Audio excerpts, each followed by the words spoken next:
Hey everyone, welcome back to the channel. In today's video, I'm going to be going over weapon mounted lights.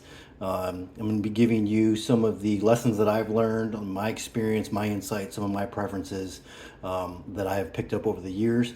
Hopefully help you get some insight if you are trying to choose a weapon light for the first time, if you're looking to change up the configuration or type of weapon light that you have on your gun.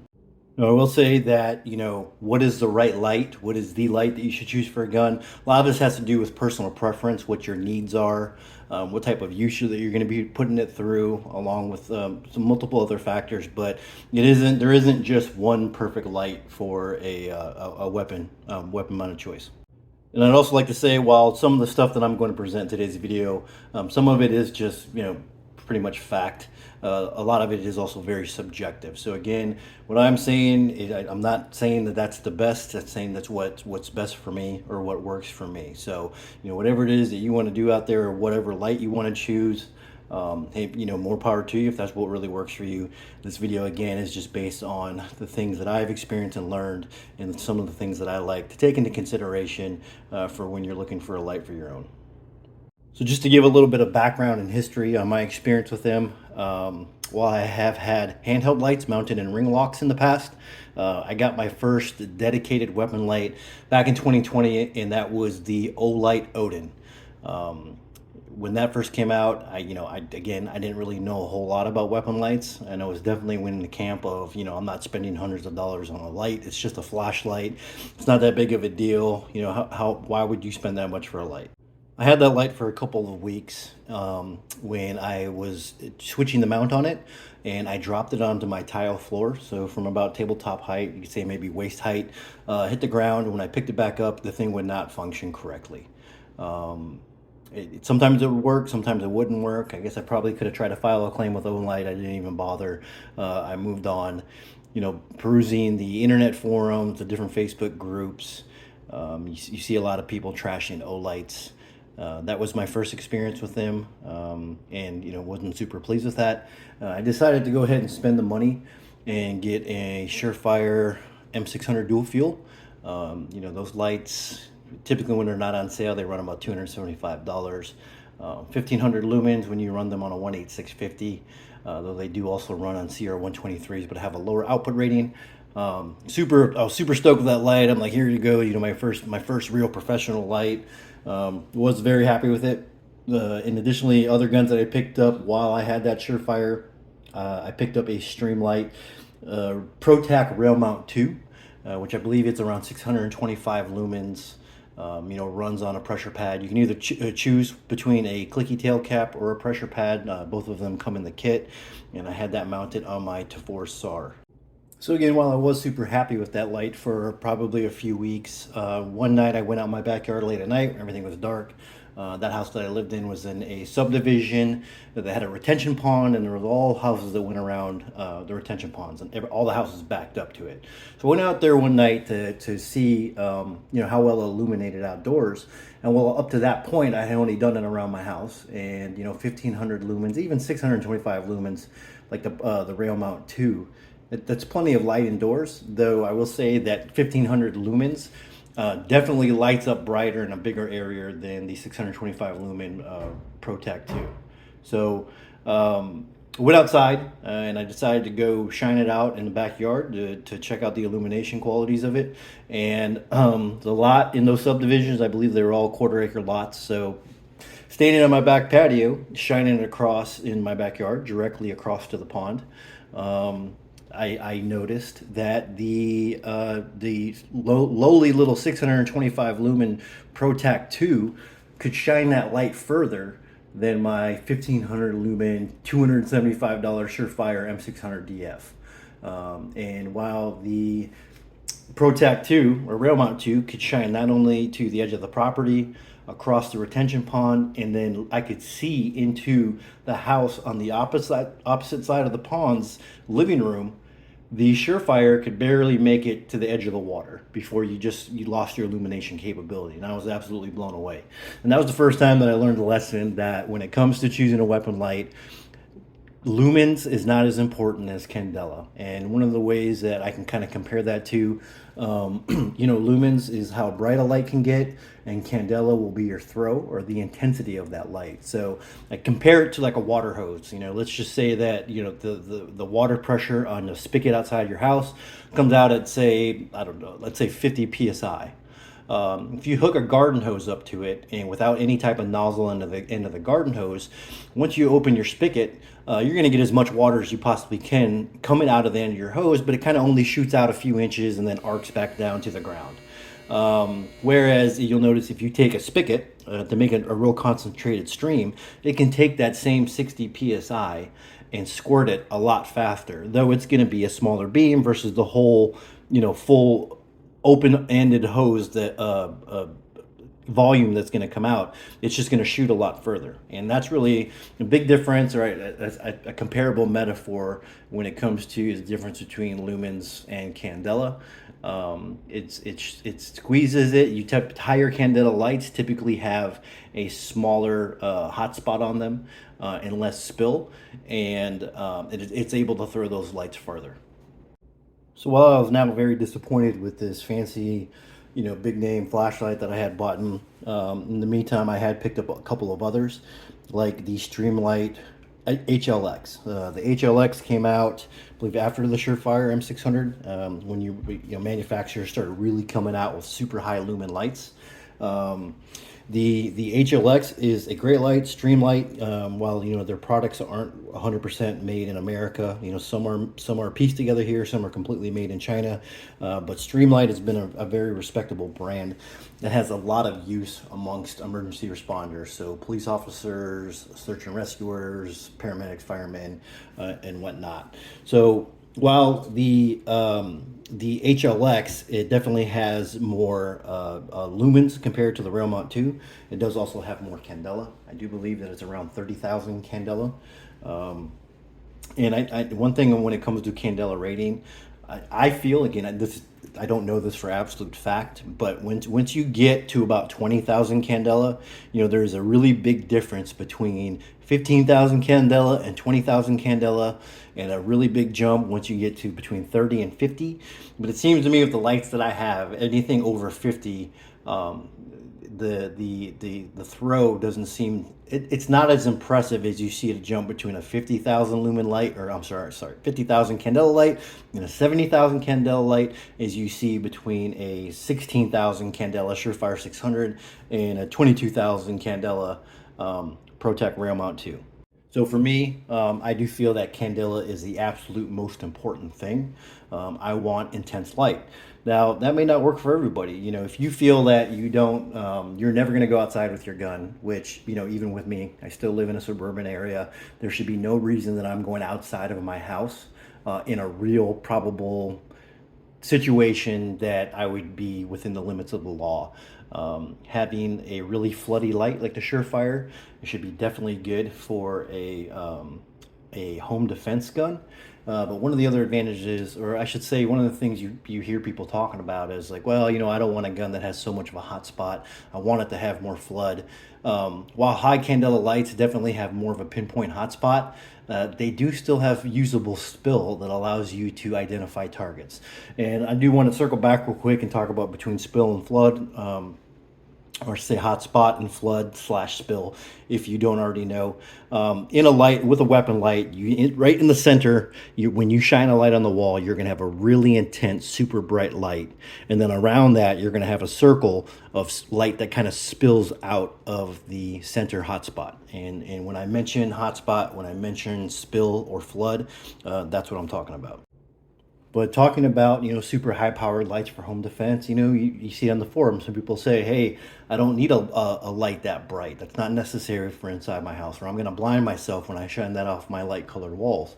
Yeah, that's true. That may be a possibility, but one of the ways around that, you shouldn't be lighting light off walls. Aaron Cohen did a really good video some years back where he talked about how to use weapon light and using umbrella lighting and baseboard lighting, where typically you're pointing it down and the light splash is illuminating the area around it. I personally feel that having more intense light, brighter lights, That's what I want. I don't want to have something that's just good enough. I want to have all the lumens. I want to have all the candela, strictly more so candela. And in addition to that, I don't know if I'm only going to be ever strictly limited to my house. I don't know what situation I would be in or where I would be at if I go hunting at night, and I'm up sitting in a tree stand or, hunting around for pigs. You're gonna need some. You're gonna need some throw. So again, in my opinion, having it but not needing to use it versus needing it, not having it, it's definitely worth the money. If you're already putting the money out for a weapon light, spend a little bit more and get something that has a super high candela, a high output light. Another one of the advantages of having high candela is, like I mentioned, it's a measure of intensity of that light. I know some people say that, well, I don't need a weapon light for my gun at home or whatever it may be, or using a weapon light on a gun, all you're doing is creating a lighthouse for your attacker to shoot you. And there is some validity to that, but I think the bigger thing is, though, is that you have to be able to positively ID what it is that you're shooting at, and ensuring what you're shooting at needs to be shot. You can imagine, not every circumstance, or there's probably endless circumstances you could come up with that could, maybe not be an attacker. Maybe if you have a teenage kid that snuck out of the house that night, you wake up in the middle of the night because you hear a bump or a crash or whatever it may be, and it's your kid climbing in the window. Or maybe even a family friend or a relative that, for whatever reasons, or unbeknownst to you, maybe you go to bed early and your wife got a phone call in the middle of the night and said, "Hey, yeah, you know what? Come on over. Here's the key code to the front door. Just let yourself in. We're going to be sleeping." But you were sleeping. You didn't know that. Or maybe even a drunk neighbor that thinks he's at the wrong house, and he breaks in thinking it's his house. And while he's not there to hurt you, you definitely want to make sure, hey, it's your neighbor, and you're not just shooting them and killing them because you couldn't properly ID what it was that you were shooting at, or if it was really a threat. And I know some people may also say, let's say if it is a legitimate burglar or invader, let's just say they're not even armed. If you live in a state, a castle doctrine state or a stand your ground state, you are protected by the law, and you can assume that if somebody breaks into your house, they're there to do you great bodily harm, or to kill you, so you can shoot them on the spot. Well, say if that person is not armed, if it's just I don't know, a hungry homeless person, it really means nobody any harm. They're just in desperate times or measures.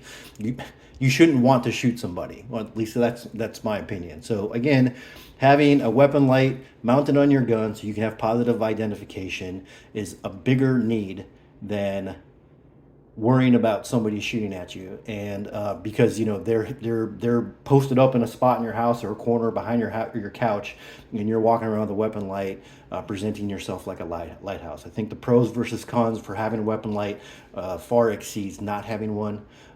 Plus, you shouldn't really be walking around just shining your light full on, using spotlight measures and lining up an area, lining up an area. It's really a practice that should be employed.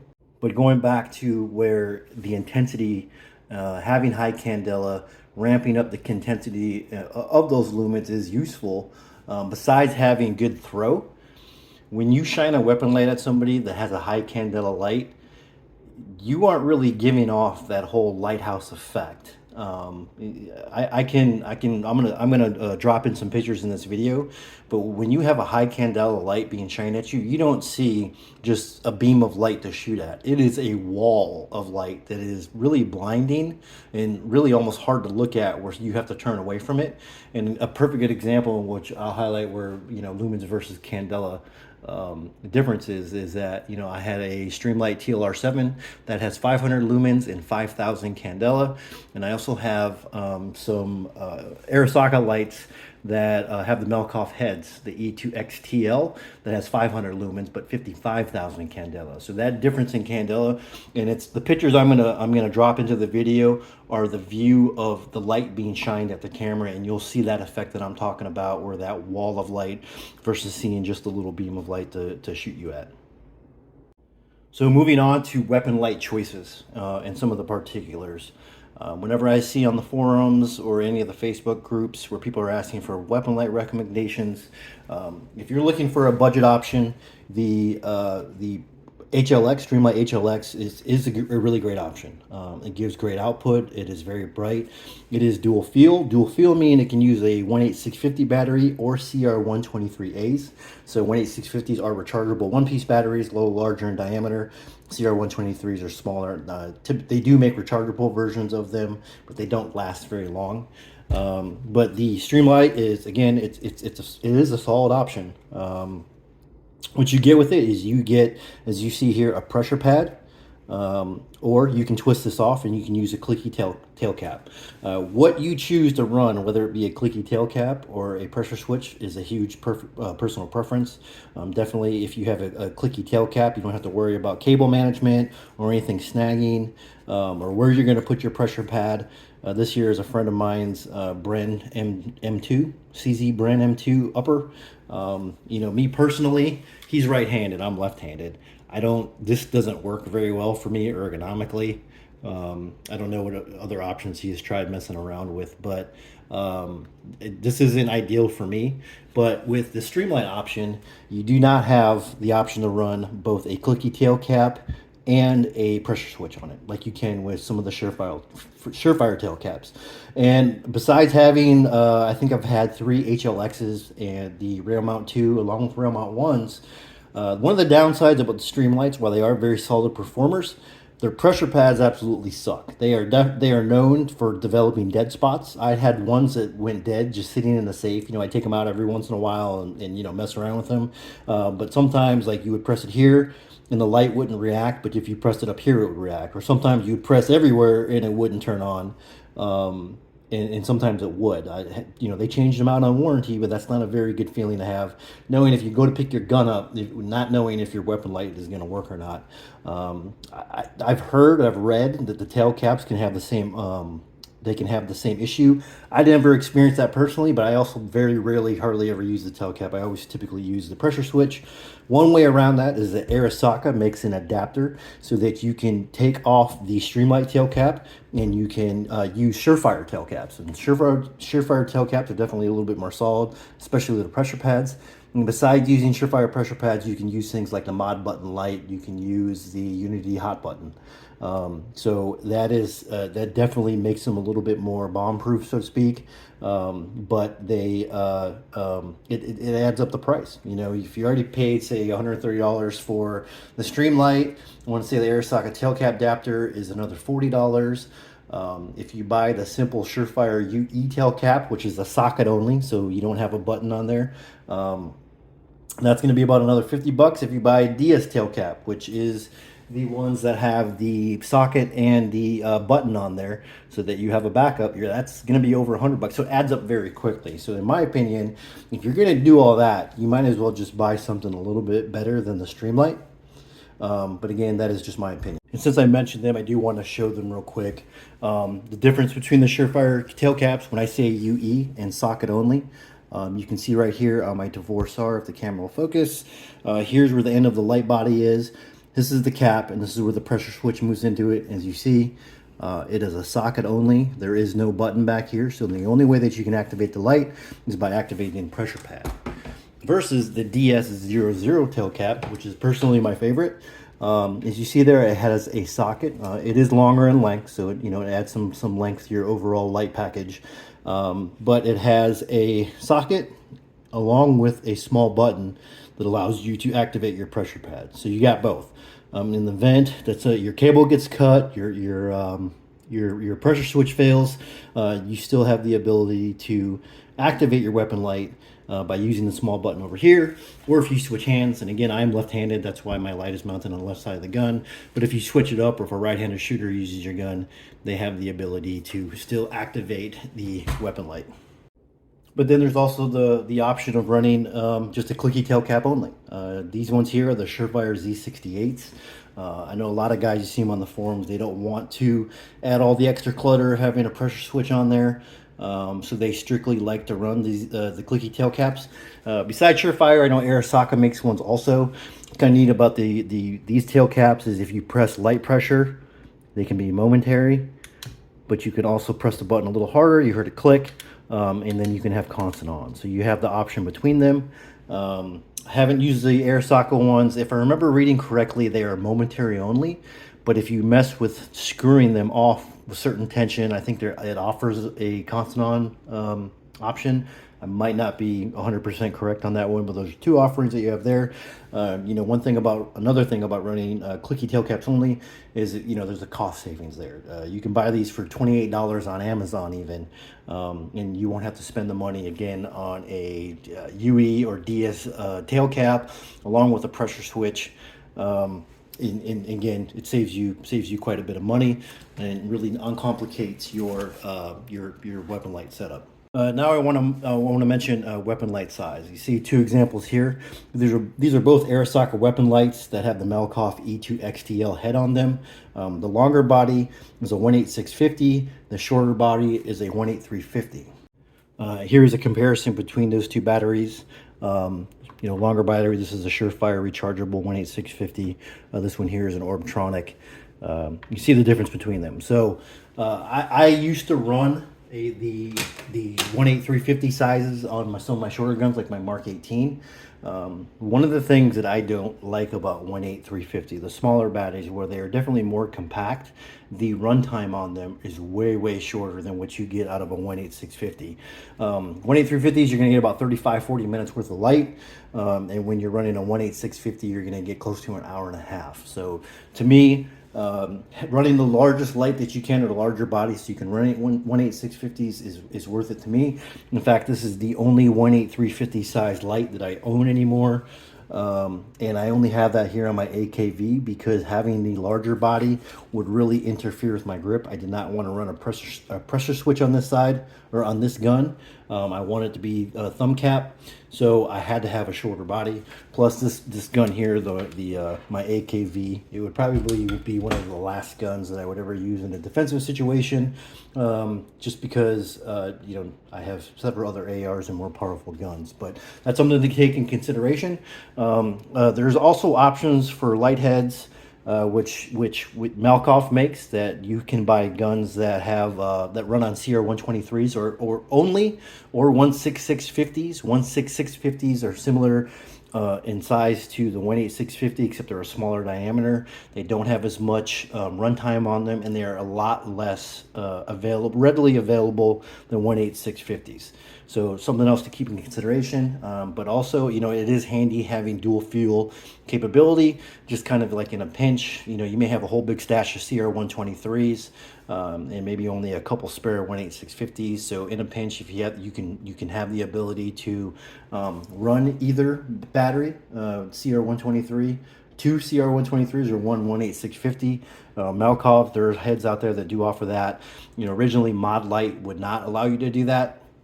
But they do have some dual fuel heads. Obviously, Surefire, they came out the dual fuel, I believe, first. And now Cloud Defensive, even with their Rain 3.0, they do allow you to run dual fuel on them. It's going to come at a cost. You're going to lose light output, and you're also not going to have as much runtime. Now I want to talk about mounting the light to the gun. So almost all weapon lights come from the factory. So whether it be Surefire, Streamlight, Cloud Defensive, they come from the factory with a Picatinny mount, which is very similar to what is this is what's mounted on my buddy's Bren 2 here. It clamps onto a Picatinny rail. You just screw it down with the thumb knob. One downside to that, as you see here, this is an M-LOK handguard, and if you own an M-LOK handguard, you're going to have to buy a small section of Picatinny rail, and it does not make it as compact and smooth, or I should say close into the gun and add some bulk to it. I'm definitely not a very big fan of these, and if you want to upgrade to something a little bit different, almost all the lights out there now, in fact, all of the credible lights out there now, they do offer a Scout footprint. So the Scout is what was originally put out by Surefire. It is a 2-screw option here. You see where the light body here connects to the mount. 2 screws come from underneath, but you can't see here. They screw into the light body, and that's how it's secured down. So whether it be air socket, Mod Light, Cloud Defense, Surefire, Streamlight, they all share the Scout footprint. So as long as you buy a Scout mount, you will be good to go. So when you have an option that is not not Picatinny, like which comes with the, with the flashlight. You don't have a Picatinny handguard, you want to buy something that's M-LOK. Lots of great options out there. My personal favorite are the Arisaka mounts. You see this mount here, and I also prefer running them offset. So as you see here, very closer to the gun and more compact than that setup that I showed you on the CZ. Also gets it in a better position for activation. On my Beretta A300 here, you see it's very ergonomic. It's in a more natural place for me to activate the light with. I did start off with a straight mount, very similar to what I have here on my Zion 15. It was straight, but since it's at the 3 o'clock to the barrel, to activate it, to get my thumb down there to activate it, it did not feel as natural as it does mounted offset here. So it gets it a little bit higher in the gun, it pulls it in, and just makes it a lot more compact package. So if you have an M-LOK handguard that has only sections at 3 o'clock and 9 o'clock, if you buy a straight mount, it's only going to be able to be mounted there. But if you have a handguard here, which many of the new handguards now have them, where they have M-LOK provisions all the way around the rail, it does give you the ability to run a straight mount like I have here for this Arisaka on my Cloud Defensive Rain 1.0. You can run it straight and it's still technically offset. Gives you a little bit more room space on the handguard here. As you'll see on my 12.5 build with the Cloud Defensive Rain 3.0, the mount, this is an offset M-LOK mount.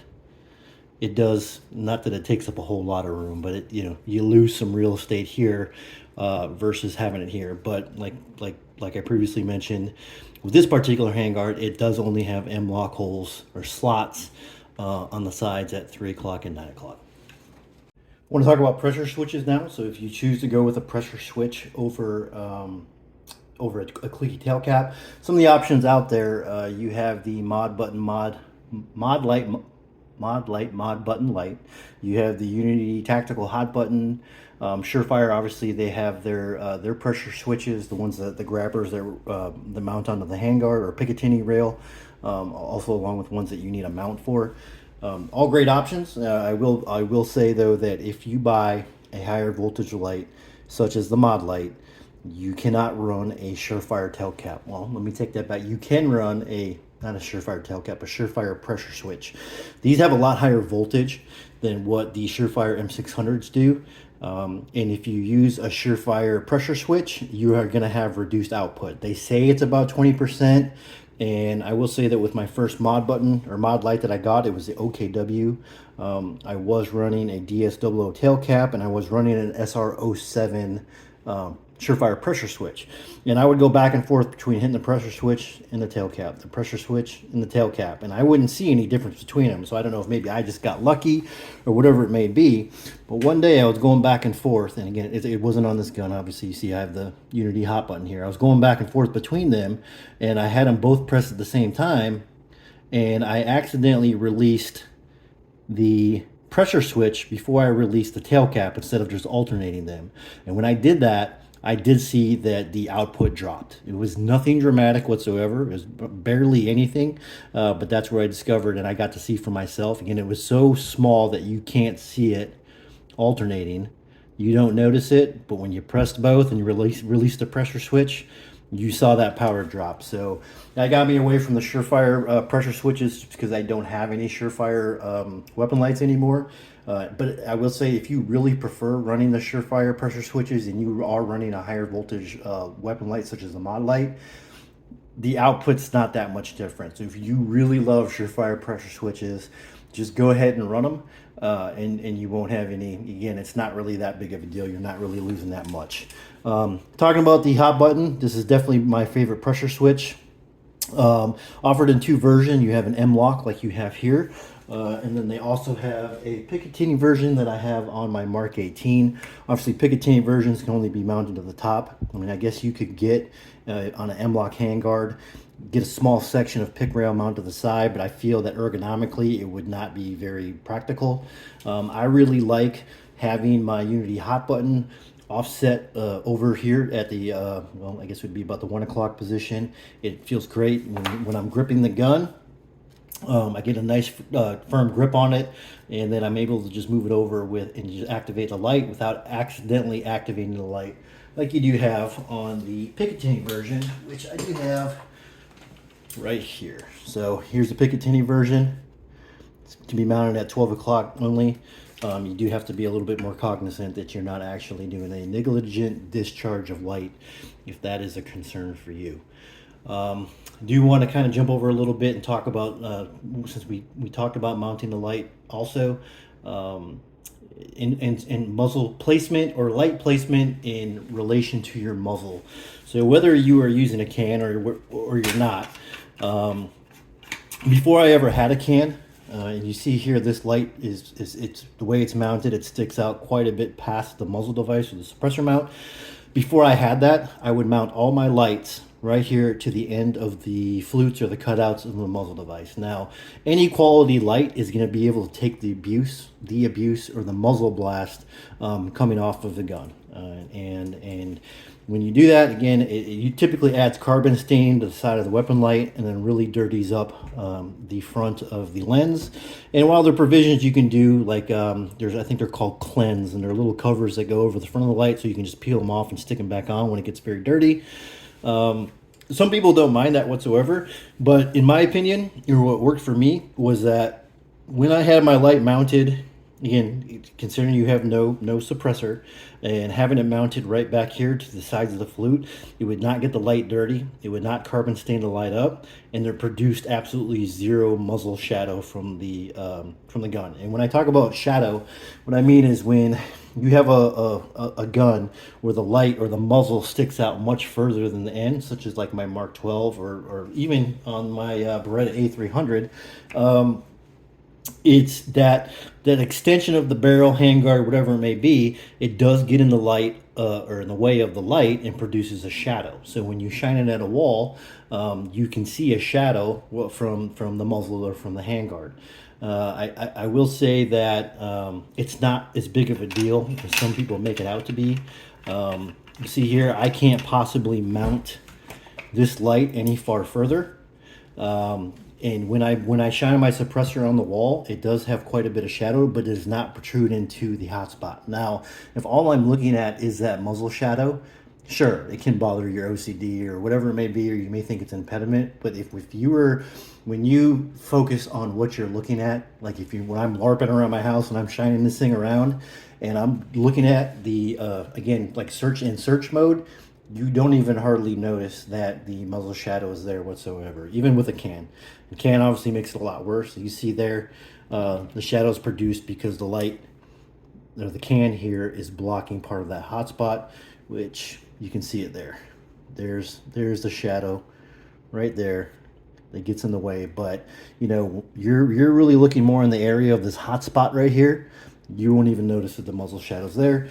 Though there are mounts out there available if you want to push your light further out, such as T-Rex, I believe it's called the light bar, which will be able to get this light almost all the way down. But just something to keep in mind is it does add a long arm out there. The arm is made out of aluminum. I have heard stories of them being snapped off when the gun is dropped, when it gets knocked over. Don't have any personal experience with it. I don't feel enough need with the muzzle shadow. I don't feel the need to go change out the mount that I have now because of that. So while I do shoot mostly suppressed now that I got my can approved, I do still have my hook for blasphemy. And when I am not shooting suppressed, I usually put the blasphemy on there to keep my muzzle or to keep the light head from getting all carbon stained up, from getting the lens all carbon stained up. Though I do also say, besides the cleanse, I know a lot of people do other tricks like put chapstick or a little bit of Vaseline on there so that when it does get carbon all over it, they can just simply wipe it off with a tissue. I do want to talk about Cloud Defense real quick, because Cloud Defense, they do offer a little bit of some really good features that kind of bring the Surefire features of the Surefire, the Streamlight all in together, but also has some limitations. So when you buy a cloud defensive rain, so whether it be a 1.0 like we have here or the 3.0 here, what you get is a pressure switch that is part of the tail cap, and they're also both independent of each other. The pressure switch is strictly Picatinny. You have a momentary button, you have a constant on button. In addition to that, you do have a tail cap that works also. So again, light pressure is momentary. Pushing a little further, it stays constant on. One thing about this is their LCS, which allows you to hide the cable. So as you saw in some of my other guns where I had some cable that I had to, get either use ladder guides or zip ties for, this here, you can get it all nice and tucked in through little channels underneath the switch that pulls it in very, very well. So one of the downsides that you have about cloud defenses, or people don't like about cloud defenses, is they're not fond of their pressure switches for whatever reason. I personally have never had an issue with it, but again, you are limited on where you can put it because it is Picatinny only. I guess you could put it on a side mount or a section of Picatinny rail on your side, but it would not be very ergonomic. In addition to that, you can't use any other tail caps. Cloud Defensive is very proprietary. There is a company out there, I don't remember the name of them now, that allows you, makes adapters similar to the Arasaka ones on Streamlights. It uses, you can use different tail caps. I'm speaking more so about Surefire tail caps, and then use different switches, whether it be the mod button light, Surefire pressure switch, or the Unity hot button. But from what I had read on them, there is still some work that needs to be done. They weren't in stock very often back when I was looking a few months ago, and one of the YouTube channels did a review on them, and they weren't super reliable quite yet. But I don't feel the need to go get one because I don't have any issue with their pressure switches myself. But I would say if I had the ability to run a hot button, I probably would. With this light, again, I'm not going to go get a new light. Plus, Cloud Defensive Rain has just absolutely ridiculous candela. I think it's over like 100,000 candela. If I had the ability to run a hot button, I probably would, similar to my Galil with a side plate over here, which would allow me to put the hot button right here instead. But just something to keep into account if you're trying to choose between a Cloud Defensive, Mod Light, Surefire, etc. So just circling back to the different type of weapon lights out there. Again, I'm not gonna beat up Olight. I know they work for plenty of people. I will just say that I will never buy another Olight. So besides the Odin, I also have had two of their Valkyrie PL2 pistol lights, and do still have one of their Boulder Red flashlight / laser combos. I only own the Boulder anymore because when I click the thing on, it makes a high-pitched ringing noise, almost sounding like a time charge going off, so I can't really sell the thing. So I use it, or let my son use it when we go and play Airsoft. I won't ever recommend Olight to anybody, especially when you have an option such as Streamlight, which is around competitively priced. I do also know that there are some options that Olight offers that have magnetic charging. I personally feel that that's a scam, and it's just another failure point. I want to say a scam, but it's like a novelty. Using 18650s, 18350s, Sierra 123s is the way to go. Having a magnetic charging, that's not an option that I will ever choose personally. But if you want a super high power light, again, the Streamlight HLX is a solid option for an entry-level price. Arasaka would be next, Arasaka / Malkoff. It does jump up quite a bit, but it's not quite as expensive as a mod light or Cloud Defensive setup. So for my opinion, if you want a serious weapon light, and if you're already going to spend the money on it, spend a little bit more, buy something that's definitely quality. Buy yourself an Arasaka / Malkoff, buy a mod light, buy a Cloud Defense, or now, which I don't have any experience with, but Surefire did finally reduce their turbo rifle lights. I do have a X300 turbo pistol light, and it is really super bright. Candela ratings are up there really high with their weapon lights, or the rifle lights, I'm sorry. I believe it is over 100,000 candela. I might be wrong about that. I would be interested in trying those because I do like their mount, which has the pivot mount on it, which allows it to swing up this way or swing down that way. So Surefire now is back in the game where I would recommend using them. Again, the 600 DF which I'm not sure if they're making anymore. I mean, that's not a bad choice, but if you're going to spend that much money, go for the candela. Candela is definitely king. So that about wraps up my video. I hope it helps somebody out. If you're out there looking for a weapon light or trying to decide which one you would like to get, if you enjoyed the video, please like it. Please subscribe to the channel. Definitely appreciate all the subscriptions that I've been getting lately. Appreciate all the comments and feedback I've been getting also. Any questions that you may have about them, I do answer. I try to answer every single question that is made on any of my videos. So if you have any questions on them, please post a comment, and I'm pretty much guaranteed to get back to you. So thank you very much. Hope it helps somebody out.